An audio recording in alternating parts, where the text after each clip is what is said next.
Welcome to Running in the 70s, where we interview, meet, and get to know athletes of all kind who were running in the 70s. I'm your host, Matthew Kleinowski.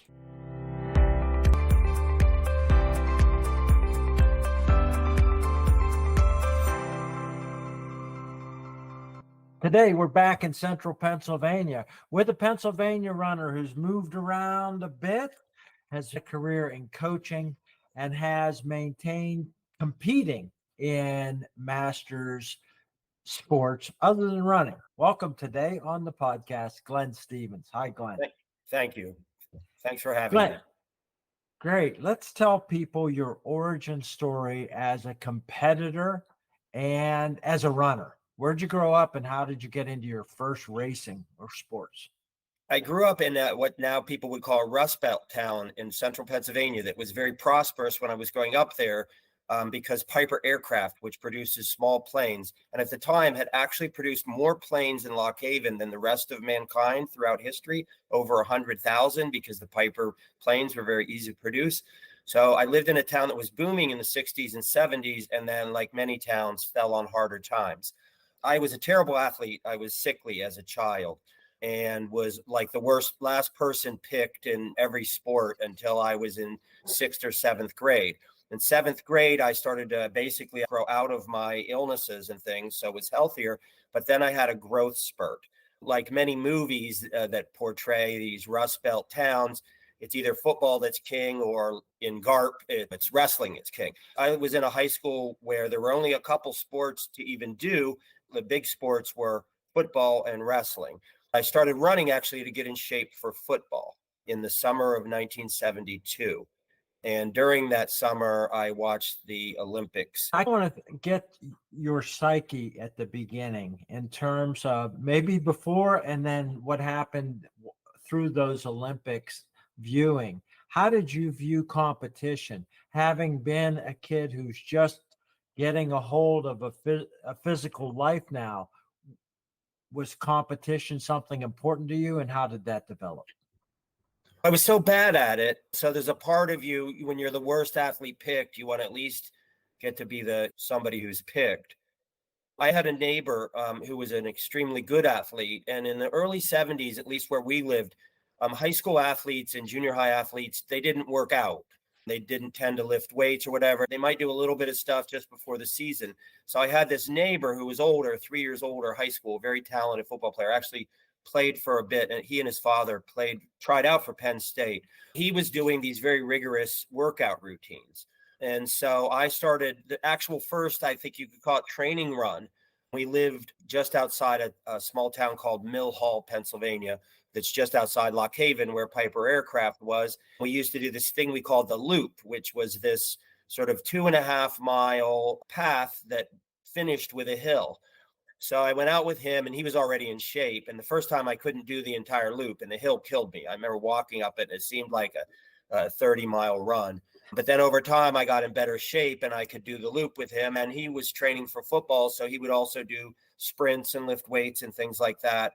So I started doing that. So that was how I actually started really working out. But I like the act of running as running. Just a little bit of backstory. I was growing up in 1971, 1972 in what was actually the hippie neighborhood where I grew up.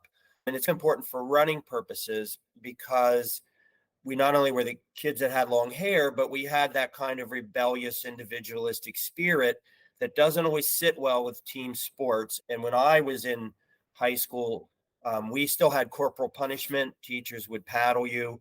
It wasn't old school. It was pre-old school. What coaches said was dogma. Coaches were often physically and verbally and emotionally abusive.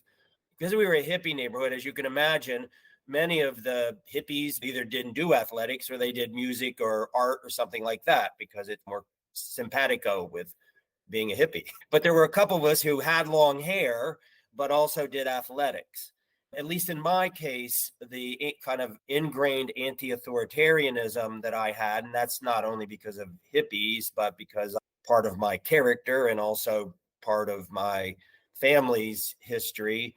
From the outset, I bristled at not only the authoritarianism of football, but, and to this day, high school sports, at least in certain places, some places it's almost professionalized, like a place like Mater D in Southern California runs like a college program. But in other parts of the United States, it runs almost like a high school clique where there's insiders, there's favored families, favored names.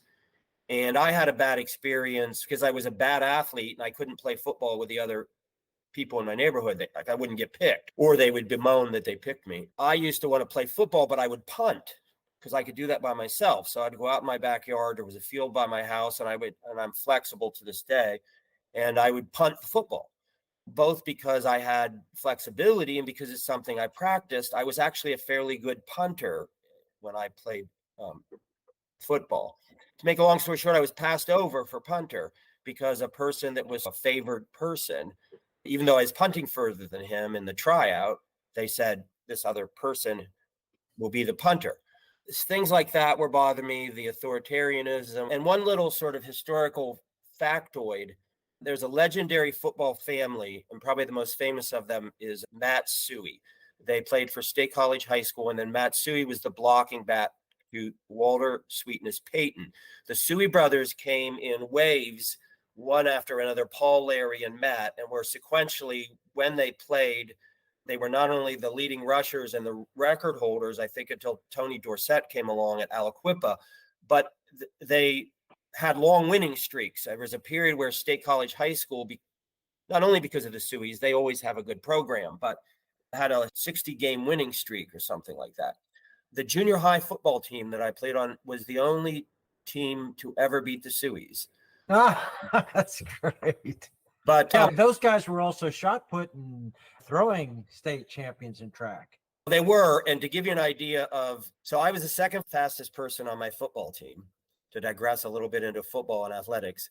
But this is the guy that I think it drives you out of a sport. Matt Suhey had the unusual combination of being the junior Olympic 100-meter champion, shot put champion, and heavyweight wrestling champion. He was in ninth grade. I was a cornerback. They did a pitch out to Matt Suhey, who even in junior high school weighed 180 pounds. I'm the second fastest person on my junior high football team. And I had both a little bit of speed and a little bit of endurance, which is why I ran 800. So they do a pitch out to Matt Suhey, and I see this big guy trundle by me, and the tight end bumped me a little bit. So it slowed me. I thought, oh, just horse collar this big dude from behind. And even though he weighed 40 pounds more than me, he just sprinted away from me. And I think that had me thinking maybe I need to find something else to do too.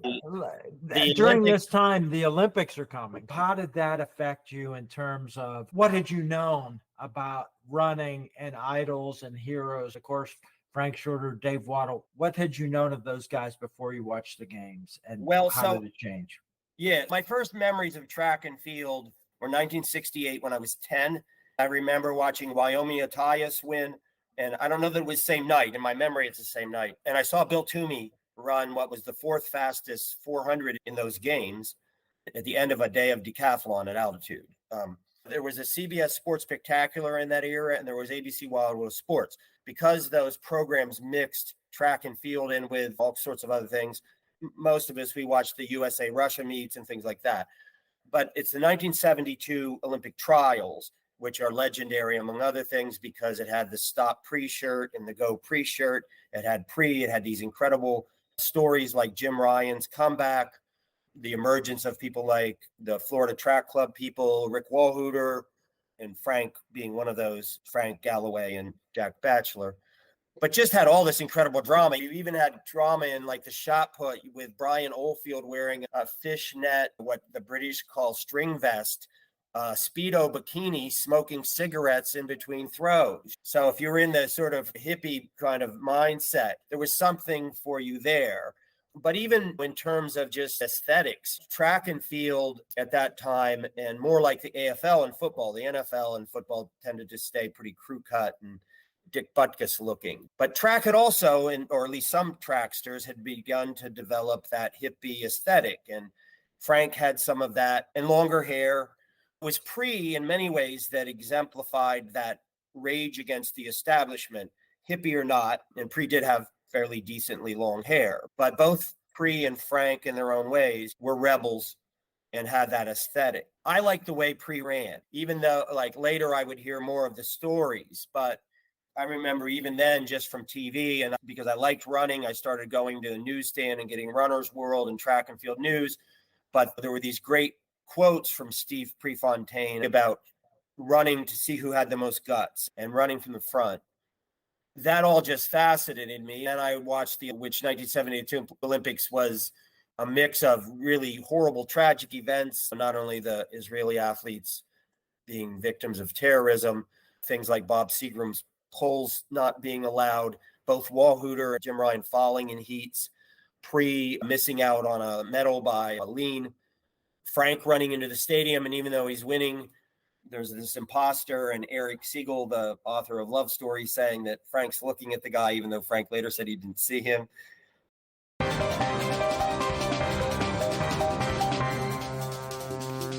You remember like this, like you've been watching the highlight films again. Everybody says, like, how do you remember this stuff? It was all just really fascinating. I had a growth spurt where I went from about 5'3", 105 pounds in late 8th grade into 9th grade, 5'9", 135 pounds, which is actually fairly decently sized back then for an 8th into 9th grader. By the time I was in 9th grade and I was lifting and playing football, I was 5'9", a little towards 5'10", and 140 pounds. I think a lot of times if you pick a favorite athlete, it's easier because I was a bigger guy. Pre was my favorite then because he was a little more muscular and stuff. I thought Frank was astonishing and wonderful and a beautiful runner, but I wasn't built like that. I was like Pre with the shoulders and the pecs. The other part of it was once I started competing after I quit football, I just found that I hated running in a pack. And I think a lot of that was because I was always training on my own. I think if you're on a team and you're always running in a pack, it calluses you, to use Bill Bowerman's term, to having bodies around you. I trained on my own and I hated anybody around me. So much like Pre, partly for, you could almost say, irrational reasons, because I just hated the company, but also partly for strategic reasons, I became a front runner. And more of the Pre I read about, I loved Pre's great quote. Pre used to do this wonderful thing where he would play the age card, if he wanted to. So there's a great story about Bill Bowerman says Newt Valheim down to Coos Bay to run with Pre, this high school. I think he was a junior at the time. And Pre takes Newt Valheim out on a beach and runs in front of Newt Valheim, who's a Norwegian Olympian the whole way. And this is an 11th grader, and turns around about every 10 yards, according to Newt, and says, "It's not too fast for you, is it?" Fast forward to the U.S.-Germany dual meet when he runs against 2,000-meter world record holder, at least at one point. I don't know if he was then. And Olympic, I think, bronze medalist in the 5, Harold Norpoth, maybe silver. He was in the race with Dellinger and Schul. And Norpoth sits on Pre and then kicks past him, which irritated Pre no end. And Pre says, "It's a hell of a thing to do to a kid." The flip side of the age thing. Anyways. In your school, in terms of the coach you had, what equipment, the facilities of the track, and the surrounding area, what was all that like? The answer, at one point Seinfeld says, we're a show about nothing. The answer to that question would be nothing. I was the coach because there was no track team. There was no cross country team. There was no one who would ever run track or cross country. So I decided to quit football in this program that's pretty substantial, beat the Sueys. And I go to the coaches and say, I'm quitting football. And I was a two-way starter. I was a cornerback and a fullback and a wishbone offense. So I go to the coaches and say, I'm quitting because I want to run track and cross country.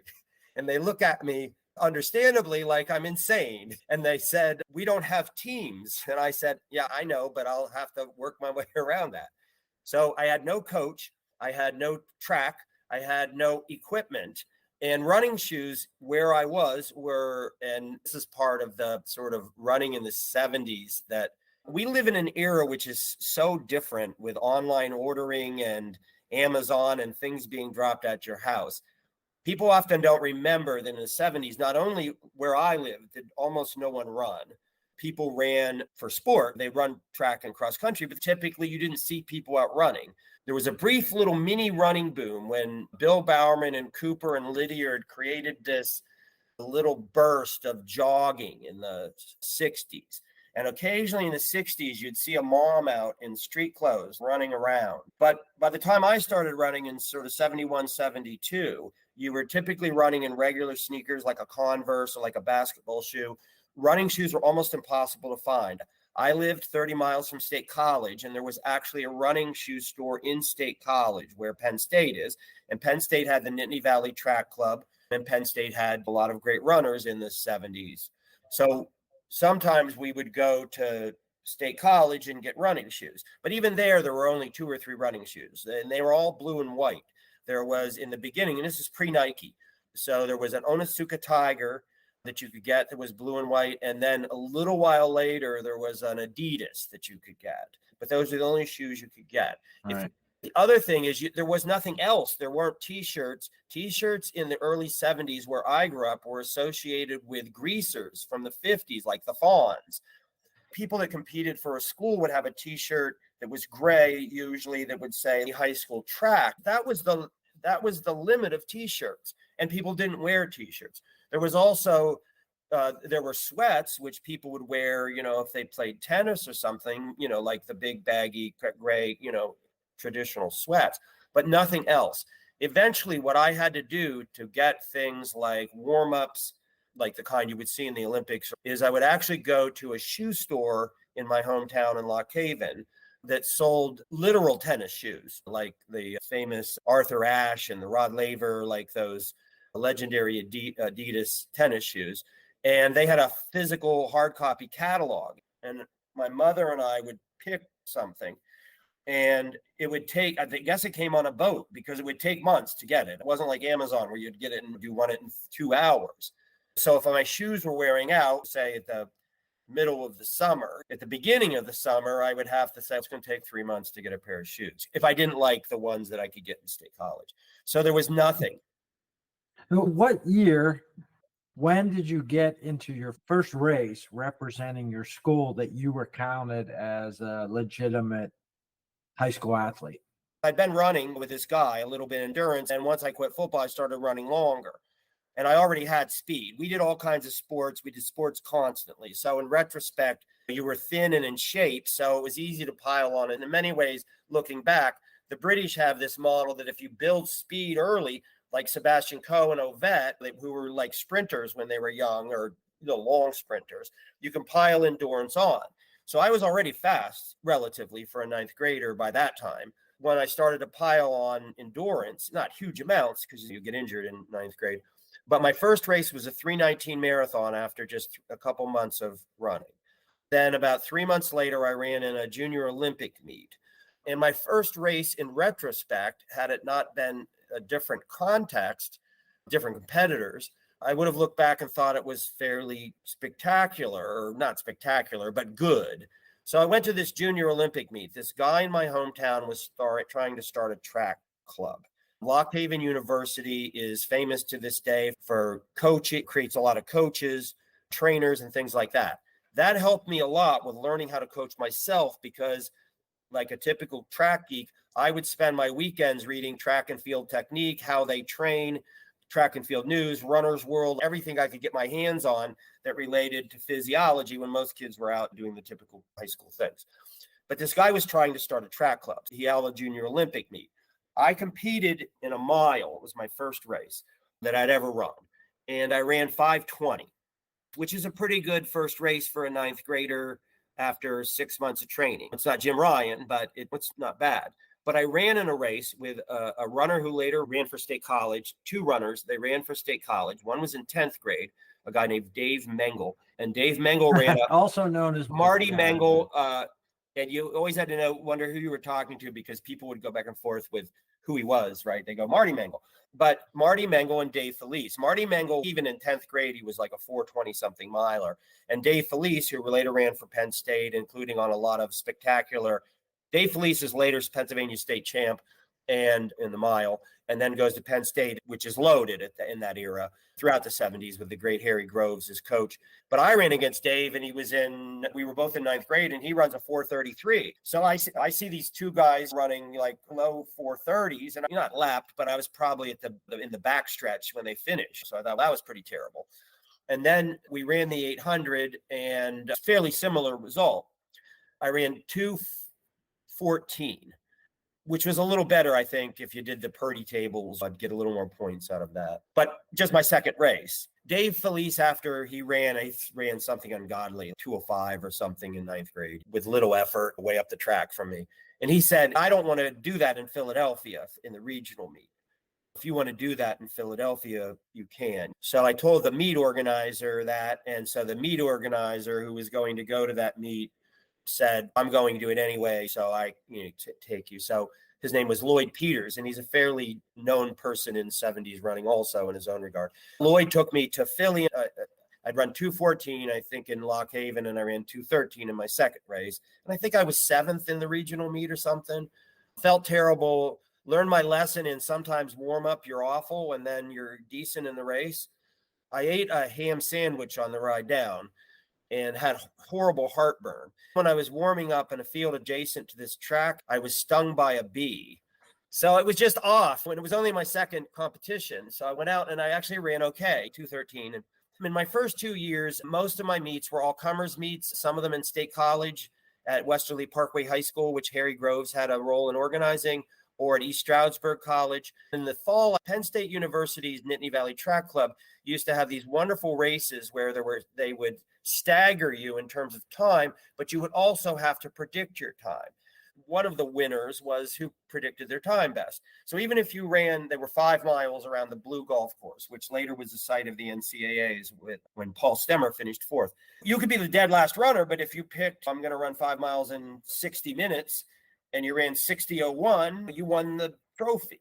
The other thing is you would have this wonderful thing of completely different athletes, a 50-year-old woman and a 12-year-old kid and some guy that was redshirting and Harry Groves cross-country team sprinting it out to get to the line. So when I ran those and started running road races, ran 3:07 in my sophomore fall, pretty quickly got down. So I basically filled my schedule with road races, all comers meets. But I was at the time involved in student government and knew an administrator through regional student government unrelated to athletics, who was also on the committee for the district. It's called District 4 in Pennsylvania that my school was in. So talk to him about. Okay, hold on. Okay. Penn State College is in District 6. No, I was in 6. I always get them mixed up because my grandmother. Because I ran in District 6. I was in a small school in Johnstown, but I was in AA Class B District 6. I'd go to all the District 6 championships and then watch your meets with State College, and then I would run in Class B. But I want to ask you about marathon training. Okay. So you're running a marathon at age 16, 17. How much mileage were you training, and where did you get your guidelines for that? I eventually become advised, reading all the stuff, and Lydiard was the way to train then. The other ways to train, and I'm not criticizing them, but Cerruti wasn't really viable. I didn't have railroad ties or sand dunes or anything like that around. And Igloy the heavy interval method had been passe. So not only because of trendiness, but the local coach at the college was a Michigan State All-American named Jim Dolan. Jim Dolan, who was the college coach, was a Lydiard purist. So he advised me, but I basically trained pure Lydiard.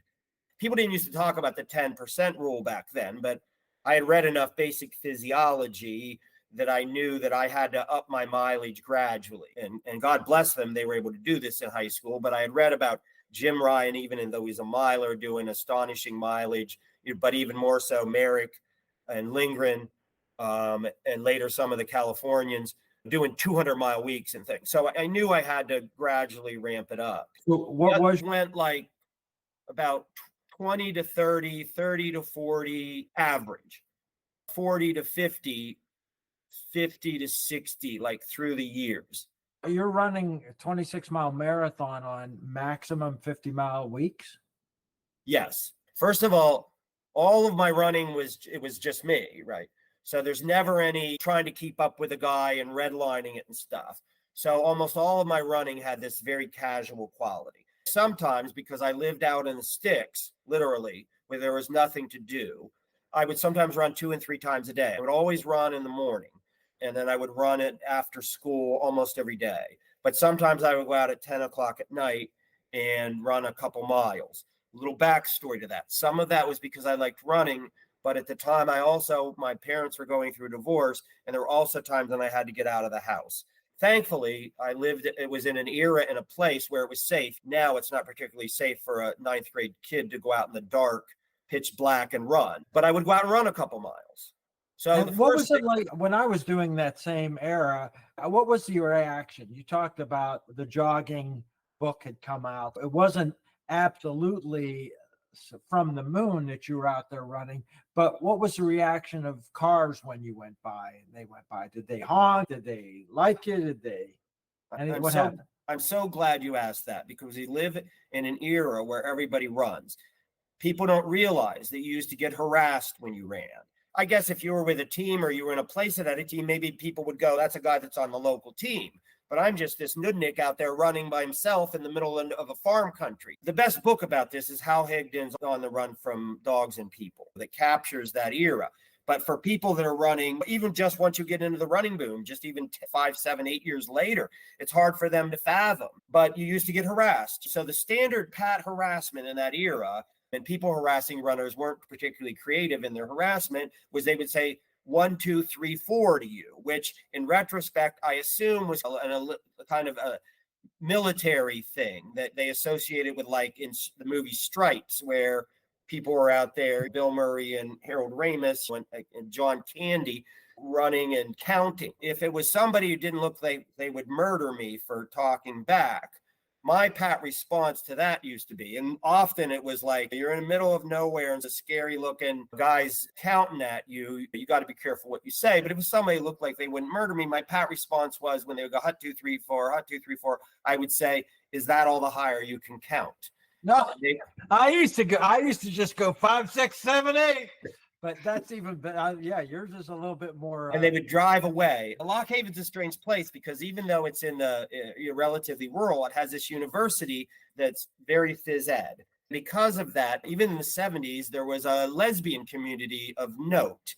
And so there was this kind of strange, like, awareness of gayness in Lock Haven. I'm not saying acceptance or anything like that. And it's certainly nothing like it should have been or will be later. But there were people who were aware of gay that if I had lived in Wellsboro, I wouldn't have been. And one time I was in the middle of an island that's outside Lock Haven. It's called the Great Island. And you're in the middle of nowhere in farm country. And they sell their produce to Heinz for canning.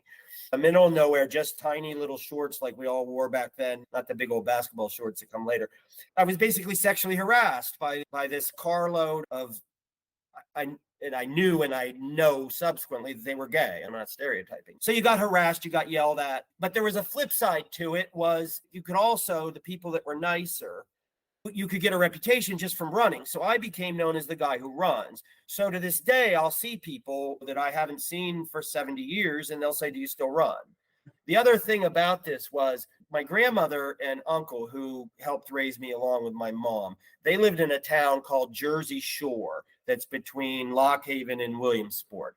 We lived just to the north of Mill Hall, just to the west, going towards State College from Lock Haven. Sometimes my mom couldn't come get me, or, was delayed. And again, I could do this safely. I would say, Mom, I'll leave and start running. And I'd run, 7 of the 26 miles. And she'd pick me up at some place like Woolrich, which is famous for the Woolrich clothing. Or the other way around, sometimes I would want to get in a run, but I'd have something up later and Mom would drop me off at Woolrich or wherever and I'd run. That then led to this legend that I was running on a routine basis from Jersey Shore to where I grew up, where I was living, Cedar Heights or Mill Hall, which would have been like 21 miles. So it cut both ways. Nobody running had a good side to it, but you did get harassed and abused and things like that. When did you get a uniform or on a roster that you were from Bald Eagle, Nittany as a high school legitimate runner? Okay. In order to qualify for districts and states in my conference meet, I had to get in some kind of dual meets. So I talked to this administrator. What I ended up doing was I was cleared to qualify by running track with Lock Haven, which was just 5 miles away. I'd run in their meets and I had to buy the thing. We were black and white. So I'd wear a black singlet that I took iron-on letters and I ironed BEN on it. And then I had shorts, but the shorts I ended up getting, I actually often competed in a white with red stripes pair of Adidas soccer shorts. And then I had a pair of, because again, choices were limited, didn't exactly match, but I had a pair of yellow and black Adidas spikes. But everybody else was in their team uniforms. And then I wouldn't count in the team scoring, but my results would count and give me a series of races in close proximity to districts. Then I competed in cross country with Jersey Shore, which was again where my grandmother lived. And just a little aside, Hal Higdon. Hal tells a story that somebody chastised him on, he was running on a Sunday about something that was violating the Sabbath. And I think Hal, who was hurting, or maybe he was passing along somebody else's story, but whoever the runner was said something back. Believe me, I've visited with God enough during this run, something like that. Jersey Shore's high school's cross-country course went out of a stadium. So if you begin on a track, there's just this natural tendency you run fast because it's flat and smooth and it's a track. Went out and immediately went up this hill that went right by a cemetery. My grandmother and uncle and family are buried in that cemetery. But it was a little bit like the thing in Hal's book where it was like poetic, that you felt like you were dying. You worried, am I going to be there? But anyway, so that's how I competed. And that allowed me to qualify for districts. I ended up, so because of where you grew up, we grew up in the same thing. Okay. The first reason I was able on relatively limited mileage to run marathons was because of the relaxed nature of my running. And it was linear. I, in a year, only did, 8 speed workouts other than races in a given year. Because of that, I was always building that aerobic fuel tank. The other thing I would do is there was a fasting craze in the 70s, and which is like a precursor to the current ketone and all of that.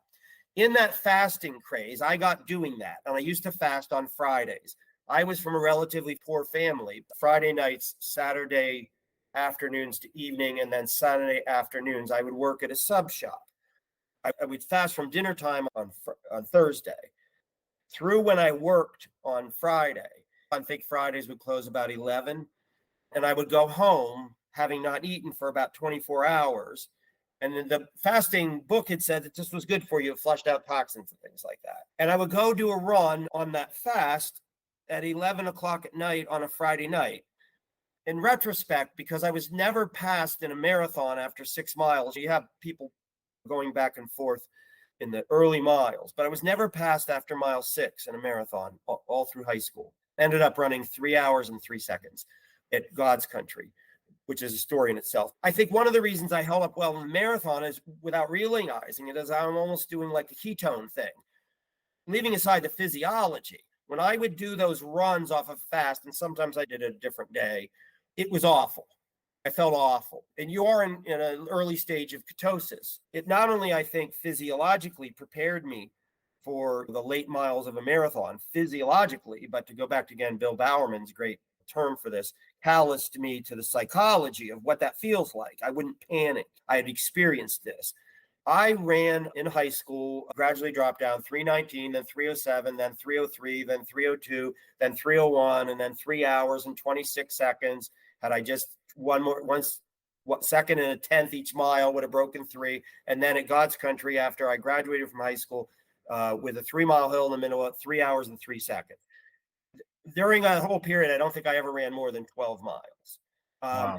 And generally just 7. And I think it was that combination of always being aerobic and what we would call now ketone runs.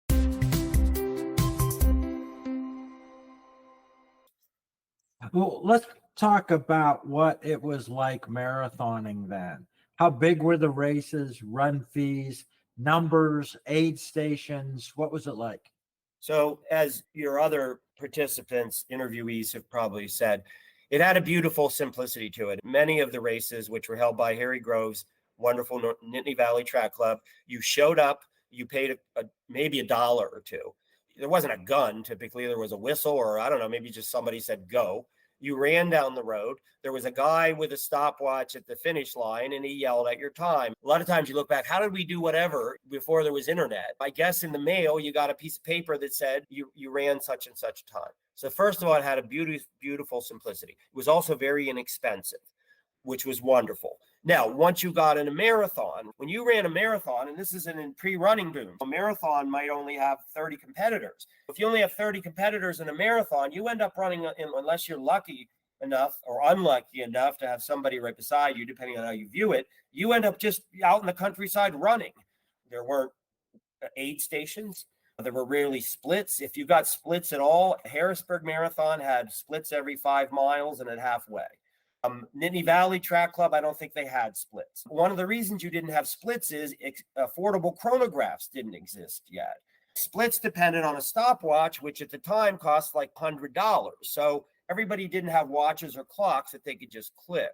There also weren't aid stations. So what you had to do if you wanted to have something to drink was you had to have somebody drive along beside you. At some of my races, I had high school friends do that. I learned from Frank Shorter. Frank, I had read in one of the periodicals, had said that he would take Coke and shake out the fizz and have that in a bottle. He recommended that because it had sugars and it had caffeine. Now, there were other things around, Gluconade, which later disappeared, and early versions of Gatorade were around, but you didn't just go down to the 7-Eleven and grab a bunch of bottles. And Gluconade, I never took to its taste. So I used to do the Frank Shorter, the bottles, the Coke. When I ran God's Country, because all my family members had to go to a funeral, my grandmother in a muumuu or a house dress or whatever, typical grandmother dress, my grandmother, this big husky farm woman, went with me and would every so many miles, we were out in the middle of literally of God's country, both figurative, literally, and I'd wave, walk, drink. And this is one of my favorite memories of her. She would stop in the car, get out of the car in this house dress and hand me the bottle, and I'd run a little ways and drink and then drop it. And she would waddle after this bottle and pick it up and get in the vehicle again. But there was nothing. That now you have aerobics and yoga beforehand and meals, but it had this beautiful simplicity. The other thing I liked about it, there used to be irregular distances. There were races that were 7.2 miles. They had hills. 18.3. And where I grew up, one of the famous races is the Berwick Marathon, which is these odd distances, both the high school race and one of the oldest races in the United States, the races for the Diamonds. I ran a great race called the Camptown Races in Camptown, Pennsylvania, which is actually, many people think Stephen Foster was from the South and he moved to the South and he wrote about the South. But the Camptown Races were actually a horse race in Camptown, Pennsylvania, which is in the northern tier of Pennsylvania. It's a beautiful race. It's 7-point-something miles. It goes over every surface. What happened later by about more the mid 80s is once you had a lot of people running, runners wanted to have PRs. And so there started to be this standardization where people wanted to run a 5K, a 10-mile, a half marathon, or a marathon. So a lot of those races either disappeared or they were changed to these very standard distances. Because the demand was for personal records, a lot of times these courses over time were flattened because you didn't get a personal record at Camptown running 7.2.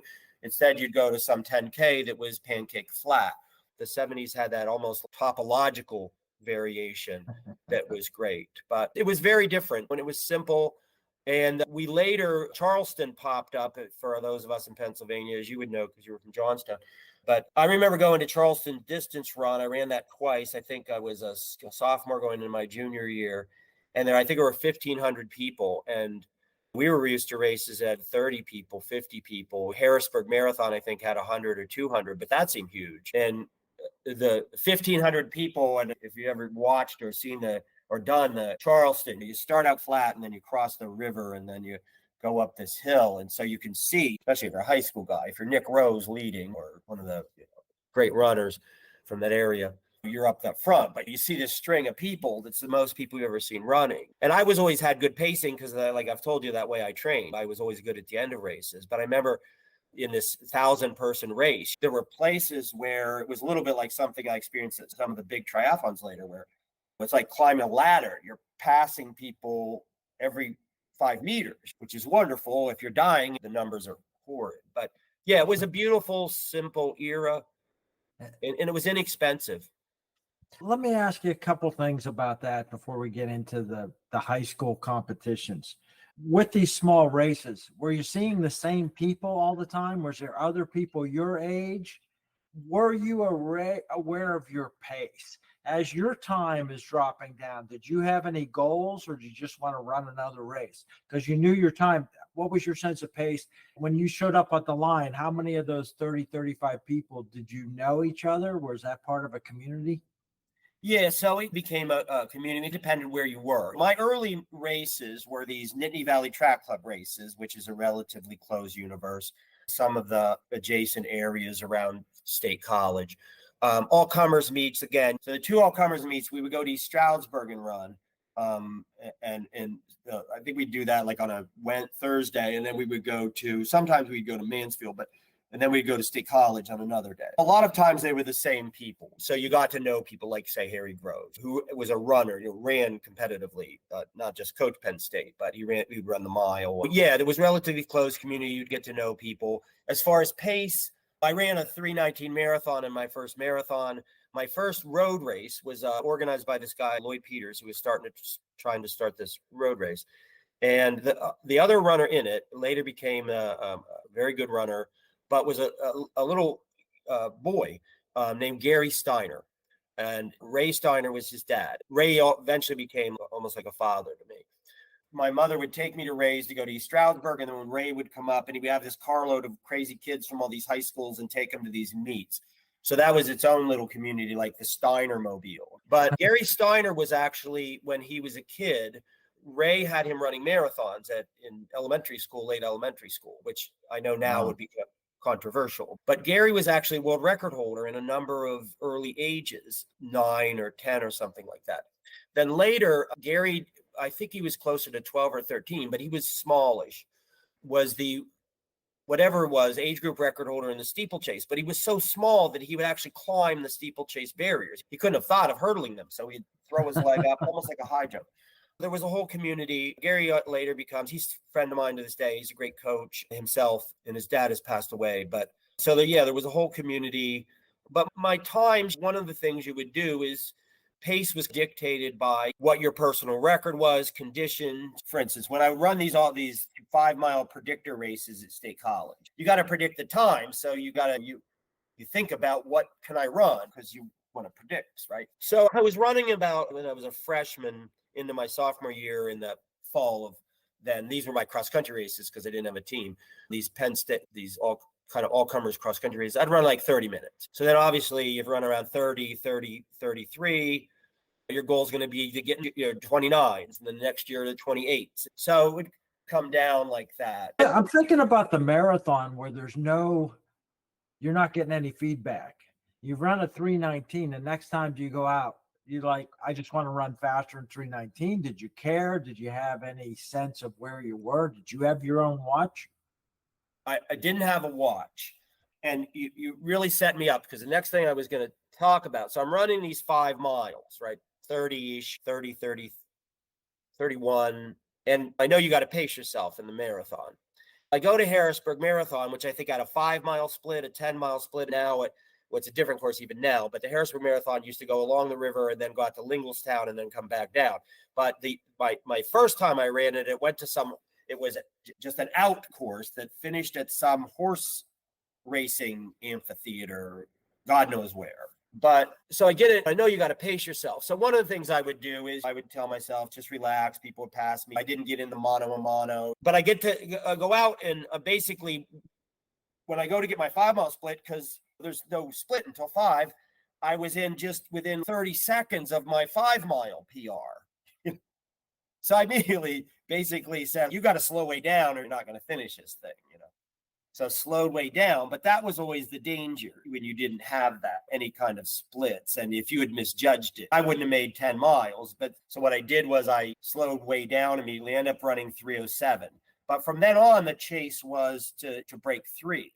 The simple thing for 3 hours was, and I held up pretty good at the end of the race, but I'm not like a Kenyan Olympian where I'm going to fly the last five. Even if you hold up, it's holding up. It's not accelerating like the way guys do now. I knew that I basically had to get to 20 miles. The goal would be to get to 20 miles in 2020 and then close in 40. I think that's correct, but maybe it was 42. Races, you would tend to get a 5-mile split. Somebody had once said in one of the magazines that the marathon starts at 15 miles or something like that. What I would do is try to run relatively relaxed through 15. It was always my belief, and when I coach marathoners, 15 through 20 is really the only place where you can run comfortably, because you should be holding back until 15. I'm talking non-elite. Elite, you got to get up to the pack. But if you're just trying to do it optimally, you got to hold back till 15. And after 20, you're going to suffer even if you're holding up. So to the extent that you can run relatively freely where you're not hurting but not holding back, it's 15 to 20. That was pretty much always my plan. I eventually ran when I was a freshman in college. I was 9th in Harrisburg Marathon, and I won the 18 and under. Jeff Bradley from Millersville was first, and Joe McCool was third, I think, or second. And then I was on Millersville. This was after our cross-country season. I was 9th, so we were 3 of the top 10. They were great runners, way beyond me throughout my college career. But I think Jeff ran 219 or 216, and Joe ran like a 220 or something. Typically, because I paced it like that, when I turned around at Lingelstown Road in that race, I was 23rd. And then I was 9th at the end. But I would pass people. People would start to pay for that pace. Let's go ahead and finish your high school career. So Qualifying for these county or regional meets and going to District 6 championships and then possibly state championships. What was your experience there? In many ways, I was doing it for fun, and I was improving. And I have on one side of me Chris Schaefer, who ends up running for Villanova, who's a state champ in the 800. I've got Dave Felice and Marty Mengel on the other side. Because I've done these all-comers meets, I'm often running against college runners. Because I don't run for a standardized team, I'm not appearing in anybody's news sheet or whatever that I'm off the map almost. I didn't have the sense that I was a notable runner. So I got Altoona, which had a nice all-weather track as a sophomore. I'm in the mile and I'm in the 800. So I do what are okay times. I think I ran 4:52 in the mile, but I was like 5th in the 5th heat. Nothing to write home about, but it's not awful. And I was in the 800, and I think I ran like a 2:09, something like that. And I think I was 4th in the 4th heat or something, a little better. And nobody's going away from that Altoona district meet talking about me. Because I did the Lydiard method, I was very good at peaking. I would come down a lot. So the next year we run at, and you may have run there when it was like this, but I run at what's basically a cow pasture with lines on it at Bellwood Annis. I won a couple races there, and at night. That was a late night under the lights, right? No, my district wasn't, but it was an invitational there. But and thank God, because I would have probably tripped in the divots. Because I would come down so much at the end, because I'm doing this Lydiard method, I would use dual meets as training, because I'd read Snell's book, how Snell does his lead in. One of the things that's astonishing, if you've read Snell's book and Nobby, and you have Snell not far from Olympic gold medal running these fairly pedestrian miles and 2-mile doubles. And so what I would do in meets, and I could do whatever I wanted to do because I don't got a coach. I'm the coach. I would only do about 4 speed workouts. And one of them was Lydiard's famous 50 sprint, 50 glide thing. That was my ultimate right before peak. And because I had this Lydiard purist advising me, but I would only do a couple speed workouts. And I would use races. I'd double mile and 2 mile for about 3 dual meets. I'd double mile and 800 for a couple of meets. And then in my big meet, these last 2 years, I would just do the 8 in my big meet. Besides the sort of physiological effect of doing that, I was used to running like 5+ minutes or 15+ minutes. So the idea when I'd go to a meet, like when I go to districts at Bellwood Annis, I'm only going to be out here for 2 minutes. There's this kind of natural empowerment that goes with that. But because I peak the way I peak and the way I train, my best time before the heat was, I think, a 2:06. So I'm the last guy in. And bizarrely, they have 18 people in this 800 Class B final at Bellwood Annis. it ends up being a blessing that I'm the last person in, because I was originally in heat 2, but somebody scratches. So they put me in, and I'm on the outside of this second tier of 9 guys. What happens as we go around is I'm on the outside, but it's actually good because I'm not boxed. Coming back to Steve Prefontaine, my tactic was to burn everybody off. What I used to do in dual meets my junior and senior year was to practice the pace in duels, even if I was doubling, that I hoped to run in the big meet. Because I had already run the mile and I wasn't in peak shape and I didn't have the in a row because I hadn't done any speed workouts yet, I would often pay a hefty price for that. So like when I ran the 206, I probably went out in 59.60 and then ran a 67. But in some ways that was okay because, first of all, I was often winning or second anyway, because in central Pennsylvania at the time, and to this day, 206 in a high school dual meet is a time that either wins or you're close second.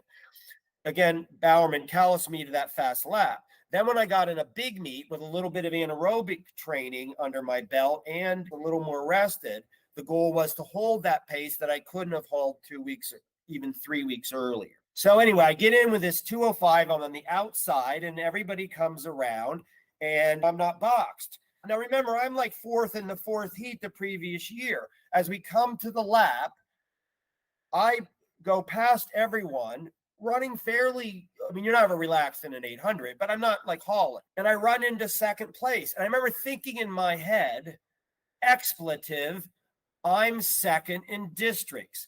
Later, the team, because I went with a team because I had to go either have a chaperone or with a team. I went to Altoona actually with a chaperone, but because of loco parentis, they couldn't just let you drive around yourself. But the team people that were with me, who have become my friends because I've been running with Lock Haven, and I knew some guys from Bellefonte, which is also a school you probably know, said, you were smiling as you came past that lap. But it was in over my head. I can't believe I'm second in districts. So I charged down the back stretch, chasing the first place guy, and I'm closing and I'm closing and I'm closing in on him.